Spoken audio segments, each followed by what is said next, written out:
Você está ouvindo Encontro com a Justiça, com o desembargador Ciro Darlan. Com o desembargador Antônio Carlos Esteves, João Batista Damasceno, hoje ausente, e Rogério de Oliveira. O nosso entrevistado de hoje é o Dr. Léo Almada. Nós havíamos convidado o Dr. Márcio Braga, que também é um ilustre representante do grupo de notários e registradores, mas o Dr. Márcio Braga hoje está tendo um netinha, né? Mais uma netinha. E nós estamos aqui cumprimentando por mais essa netinha rubro-negra, com felicidade, certeza, claro, com certeza, dando um abraço. Mas estamos muito felizes aqui com o nosso querido Léo, que foi presidente da ANOREG, que é a Associação de Notários e Registradores, e tem um currículo maravilhoso, é um dos homens que mais entende. E nós queríamos saber, doutor Léo Almada, aqui sobre essa atividade que é tão importante para dar garantia aos nossos jurisdicionados, né? Mas que é pouco conhecida pela nossa população, a atividade notarial e a atividade de registradores. Mas nós costumamos saudar os nossos convidados nesse segundo horário uma poesia. Nós temos aqui entre nós um poeta, que é o nosso querido Antônio Carlos Esteves. Ali, a propósito, Antônio Carlos Esteves, não sei se você sabe, mas eu acho que você devia saber, que você é uma pessoa que não pode estar fora dessa. O Celso Ataíde, nosso líder lá da CUFA, ele está fundando, com base no nosso querido Martin Luther King, com inspiração, um partido para os negros. Olha que coisa interessante. É uma frente popular de defesa dos direitos dos favelados. Eu não sei se você concorda ou não concorda. Já viu que pela minha expressão eu prefiro reservar-me para falar numa ocasião mais propícia. Mas eu pessoalmente achei a ideia interessante, porque a gente fala tanto de discriminação, de preconceito, mas a gente não se organiza. Não se organiza. E a forma da sociedade se organizar é através de partidos políticos para defender um ideal de igualdade, que é um ideal que todos temos, mas não nos organizamos para isso. Então achei a ideia do Celso maravilhosa. Só queria te passar essa informação, porque eu já me inscrevi lá. Não no partido, porque eu sou proibido pela lei orgânica, mas como simpatizante. Mas vamos lá, saudar o nosso querido Léo Almada com uma poesia. Registros, certidões, notas, escriturações de vida e de óbito, a constituição da minha propriedade, ratificações, margens ou cotas, dizem tudo sobre uniões, nascimentos e mortes, coisas quaisquer em que dentro se possa estar, só se apresentam como minhas se eu as registrar. Reservas, ressalvas, rasuras não são admitidas em nuvens ou telas, e delas as letras e folhas são desprovidas de emoção ou sentimento. Entanto, em certa altura, eternizam algum momento que define toda a história de uma existência. Bom dia. Você viu bem, muito bom. Então, essa é a saudação poética aqui da mesa, e seja muito bem-vindo, meu querido Léo. 1960 você já estava como titular do primeiro ofício de registro de protesto de título. Por que existem esses ofícios de registro, Léo? Bom dia. Bom dia a todos, bom dia aqui à banca, né? É o seguinte, eu vou procurar fazer um pequeno e rápido retrospecto. A nossa atividade, que a Constituição de 88 passou a chamar de notarial de registro, ela se divide em 6 especialidades, conforme prescreve o artigo 5º da Lei 8935, que foi a que regulamentou a Constituição de 88. Né? Então, são diversas as especialidades. São os tabeliães de notas, aqueles que reconhecem firma, autenticam documentos, fazem testamento, fazem procuração. Tem os tabeliães de protesto de títulos, um dos quais eu sou o titular, que conseguem converter em dinheiro documentos que não são pagos amigavelmente. Tem os tabeliães de contratos marítimos, aliás, esses é uma raridade, são 3 em todo o território nacional. Aqui no Rio de Janeiro tem um deles, que é aquele que lava as escrituras de embarcações. Temos os registros de imóveis, que são, como o nome diz, os que registram as transações imobiliárias. E há um ditado tradicional que diz que quem não registra não é dono. É muito comum as pessoas irem ao tabelião de notas, fazerem uma escritura de compra e venda de imóvel, pagarem a quem vendeu, botar a escritura debaixo do braço e ir embora para casa achando que já é dono. Não é, não. Se não levar ao registro de imóveis competente, que é em função de circunscrições, não é dono. A propriedade se consuma com o registro dessa escritura num registro de imóveis. Então você que vai comprar uma casa, um apartamento, não se esqueça de fazer isso. Tem os registros civis das pessoas naturais, que no meu entendimento é o mais importante. É aquele que dá vida à pessoa, que casa a pessoa e que diz que a pessoa não pertence mais a esse mundo, que é o registro do óbito. Aliás, em 1997, quando saiu a lei que passou a dar gratuidade aos registros, certidões de nascimento, aos registros e certidões de óbito. E as primeiras certidões, em 1997, eu e o Márcio Braga criamos a Central de Certidões, dia 30 de abril de 1997. O senhor parece que era o Luiz de Menor, né, nessa época? Nós inclusive procuramos aí a Naureg para a gente poder fazer os registros da própria maternidade, né? E foi feito, né? Exatamente o que eu ia dizer, o senhor tirou na minha boca. Eu e o Márcio, na época, era ministro da Saúde o José Serra, né, que hoje é ministro novamente. E nós, quando saiu a gratuidade, procuramos inovar.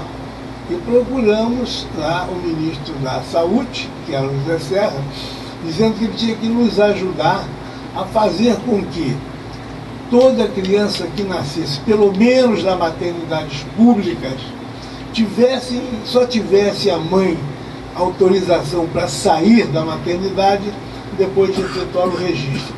Mas como isso seria muito difícil, nós então conseguimos com o corregedor da época autorização, iniciando pela maternidade Leila Diniz, que lá se instalasse um pedaço do cartório que era a 10ª circunscrição do Registro Civil, para começar ali. Isso que a gente pensava que iria reduzir em muito o número de crianças não registradas. E o senhor nos ajudou nessa época. Foram testemunhas do primeiro registro de nascimento nessa época. José Serra veio de Brasília e o Conde, que era o prefeito do Rio de Janeiro. Então iniciou-se ali o que hoje está nacionalizado, né? Infelizmente, e o que isso fez reduzir o número de crianças não registradas foi uma coisa extraordinária, né? Agora me tira uma dúvida aqui, Léo. Sim. Eu me preocupa muito a questão da segurança da certidão de nascimento. Sim. Porque a certidão de nascimento é o documento mais importante que o cidadão tem, porque atesta que ele é um cidadão vivo, né? Mas é um documento de per si, ele não tem um sistema de segurança nele, é um papel preenchido, diferente da nossa identidade, da nossa passaporte. teria que melhorar essa questão da segurança, não? Mas está melhorado. Uma resolução, ou portaria do CNJ, universalizou. Então hoje, se eu tirar uma certidão de nascimento aqui em Manaus, ou seja, onde for, ela é exatamente igual e tem uma segurança no papel. O papel hoje não é feito como antigamente. Qualquer impressora fazia, não. Hoje está seguríssimo, não há como mais se adulterar uma certidão dessa. No papel. Para o ouvinte, Léo, poder acompanhar a importância do registro, em especial o registro de nascimento, dizem que nós somos hoje mais de 200 milhões de almas aqui no país. Almas encarnadas. Se formos contar o nosso segundo. Mas o fato é que, ouvinte, sem medo de errar, nós hoje somos mais de 250 milhões. E nesses 250 milhões, a quantidade de pessoas que não se registram com os índios, pobres, pessoas ignorantes, camponeses, você está sendo até otimista, né? Porque nós temos, dizia-se na minha época que enquanto nós pensávamos em revolução dos camponeses, nós não corremos o menor risco. Agora, quando falamos da revolução do caipira, aí sim.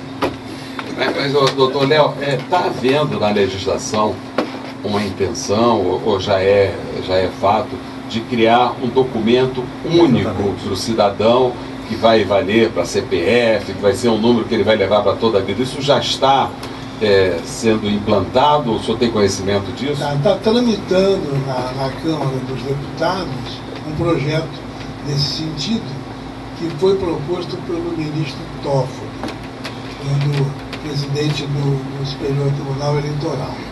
E a tramitação isso, né? É muito grande, porque a tramitação desse projeto, ela encontrou colegas especializados que procuraram colaborar.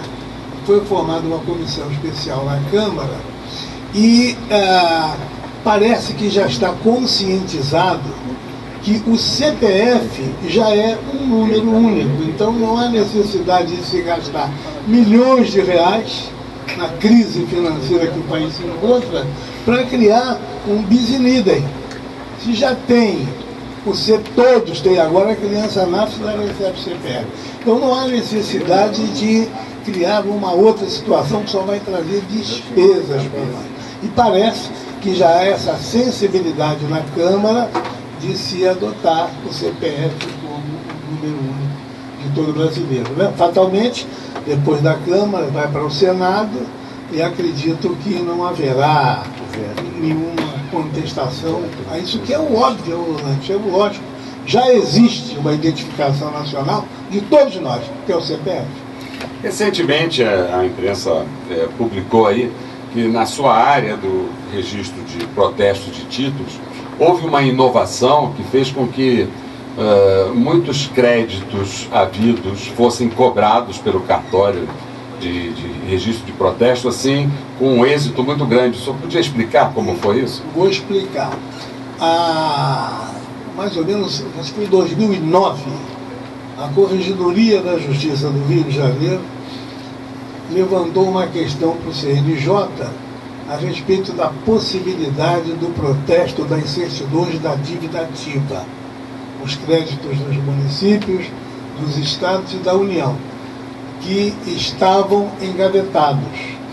Então, um procurador da República fez um levantamento, Procuradoria-Geral Federal, da PGF, fez um levantamento e constatou que uma execução fiscal estava levando exatamente 8 anos, 2 meses e 9 dias para chegar ao seu final. E o retorno financeiro era de apenas 1%. Esse doutor Fábio Munhoz, que é o nome do procurador, que a gente deve ser louvado, então Com a decisão do CNJ de entender como protestável os títulos públicos, principalmente a certidão da dívida ativa, ele procurou um Instituto de Estudos de Protesto de Títulos do Brasil, do qual eu me orgulho ser o seu presidente, desde a fundação, que foi no dia da promulgação da Constituição da República. Eu fiz coincidir isso, 5 de outubro de 88, era promulgada a Constituição e era fundado o Instituto de Protesto do Brasil, que tem sessões em todos os estados da federação. Então, procurados pelo doutor Fábio Munhoz, ele disse: Léo, o CNJ agora entendeu como protestável e essa dúvida existe ainda em muitos tribunais. Falamos sobre isso longamente. Então, a possibilidade de fazermos um convênio para que isso venha a ocorrer. Eu digo, bom, nós somos, não dizem, mas eu me classifico como um agente público delegado. Então nós temos a obrigação de ajudar ao poder público naquilo que for possível.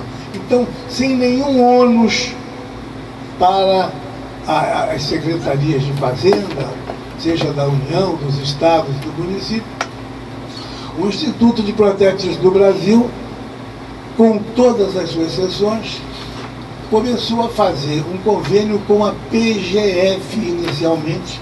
Foi em 2010, essa decisão do CNJ foi em 2009, e nós começamos a receber. Então, a PGF tem 156 autarquias.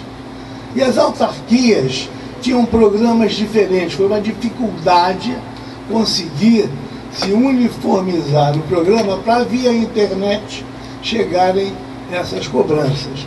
Então, começamos com a PGF, depois o Banco Central nos consultou a respeito da possibilidade de fazer com eles também. É lógico que dissemos que sim, e mais recentemente veio a Procuradoria-Geral da Fazenda Nacional, a PGFN, que também fez um convênio com o Instituto de Proteção de Títulos. Isso significa o seguinte: sem nenhum ônus, os municípios, os estados e a União podem encaminhar para cobrança dos seus débitos o Instituto de Protetos do Brasil. E a média de retorno em uma semana, olha só, a execução fiscal, 8 anos, 2 meses, 9 dias, com retorno de 1%. Pelo Instituto de Estudos de Protetos do Brasil, em uma semana, o retorno chega, em média nacional, a 50%. Mas aí o devedor ele é citado, intimado pelo correio, mas pelo correio? Não, existe a possibilidade de também fazer pelo correio. Isso difere em todos os estados. Por exemplo, no Rio de Janeiro se dá preferência à intimação pessoal. Só quando ele não é encontrado, a gente manda assim mesmo a intimação via correio e, em última instância, faz a publicação do edital. Mas, na maioria, em 90%... Aí o devedor vai ao cartório e paga a dívida. Veja só, o prazo, a Lei 9492, que é a lei especial que regula o protesto de títulos, dá um prazo de 3 dias úteis para o devedor fazer o pagamento. Ele recebe a intimação no dia imediatamente seguinte. Se ele quiser e tiver condições, vai nesse tríduo e efetua o pagamento no cartório. Ou seja, o cartório expede uma guia para ele ir ao banco fazer o depósito, ou então tem que ser com um cheque visado, nominativo direto ao credor. Mas, passados esses 3 dias, eles depois procuram as procuradorias da Fazenda. E aí fazem um acordo, né? Dividem lá a forma de pagamento, o que significa dizer que está havendo um retorno extraordinário. Isso está sendo usado também pelos condomínios, né? Condomínio para protestar pode, mas usa pouco. Sabe por quê? O síndico tem medo de brigar com o condômino. Então, é a possibilidade... Mas há a possibilidade já de protestar, a cota condominial vencida. Talvez seja, veja a importância do programa, hein? tá certo, o síndico tem sempre um problema, porque é vizinho, vai subir do elevador. Mas o fato é que também há síndicos que não sabem disso. É verdade, é verdade.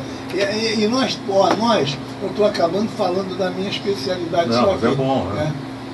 Nós, os tabeliães de protesto de títulos, podem prestar um serviço extraordinário, como também os tabeliães de notas, com essa lei 11.441, que passou a permitir aos tabeliães de notas que façam divórcio, separação, inventário, etc. e tal.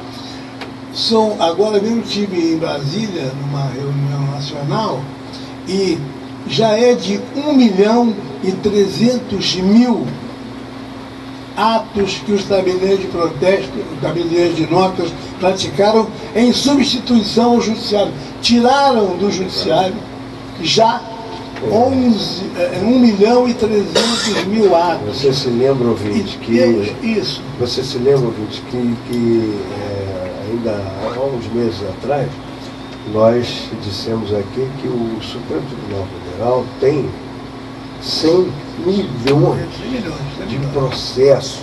O Brasil. Bom, o fato é que parece que dos 200 milhões a que nós nos referimos há pouco, um está brigando com o outro. Agora, olha a importância da nossa atividade, principalmente junto ao Poder Judiciário.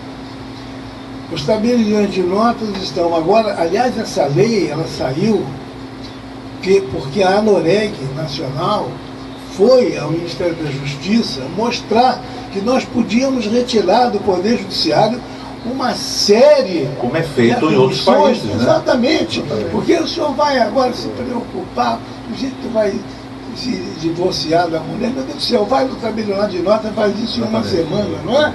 Vai fazer um inventário quando não tem menor ou gente capaz, pode-se fazer um inventário. Então, nós prestamos um serviço de utilidade pública extraordinário. E lamento que nem sempre sejamos vistos desta forma, não é? Então é o tabelião de notas que tirou divórcio, tirou separação, tirou o inventário do Poder Judiciário, que tem que se preocupar com coisas maiores. É o tabelião de protesto de títulos que está reduzindo o número de execuções fiscais. Nós prestamos um serviço extraordinário. A nossa atividade é segura, primordial, necessária e por aí afora. Inquestionavelmente, doutor Léo, é esse o caminho que nós temos que buscar. Nós temos que reduzir o número de conflitos que chegam ao Poder Judiciário. Para isso nós temos aí procedimentos auxiliares, como a mediação, como a justiça restaurativa. Agora, queria provocar um pouquinho o senhor. Se está dando tão bom resultado essa partilha, né, que os tabeliães, os notários estão auxiliando de uma forma extraordinária a resolver os conflitos no Brasil, tirando essa carga do Poder Judiciário, que não dá conta. O que o senhor acha de procedimentos como ocorre na América, em que o advogado tem a função notarial? O advogado, ele pode, assim, ampliando o espectro de solucionadores de problemas, solucionadores de conflitos, os próprios advogados agirem como notários, fazer a escritura pública, promover o registro, o testamento. O que o senhor acha dessa inovação para nós? Porque lá na América já é assim. Teria que haver uma modificação na nossa Constituição, na verdade, porque nós tivemos, como haviam comentários antes da Constituição, de que os cartórios eram hereditários e passavam de pai para filho, coisa que nunca aconteceu. Nunca aconteceu. O que existia era prestígio político. Até a Constituição de 88, quando o governador do estado queria dar um cartório a alguém, ele dava àquele que tinha prestígio político. O tabelião, o registrador que recebia o cartório, regra geral, colocava o seu filho como seu substituto. e entrava na compulsória, aquele momento tinha compulsória, o tabelião, e como ele tinha prestígio político, ele ia antes ao governador e dizia, olha, eu vou me aposentar por força da compulsória no ano que vem. Você, por favor, vai nomear o meu filho para o meu lugar. Então, ele não sucedia o pai, não. O prestígio político é que fazia com que o filho viesse a ser também. Então, para acabar com essa mania de comentários dessa forma, partiu de nós, da ANOREG, que na época era a TEB, que se chamava, Associação dos Titulares Extrajudiciais do Brasil, que a ANOREG sucedeu por força da nomenclatura da nova Constituição. Então, nós fizemos questão, partiu de nós a ideia de obrigar o concurso público para o ingresso na nossa atividade. Vamos fazer um pequeno intervalo e voltamos hoje entrevistando o Dr. Léo Almada, presidente da ANOREG.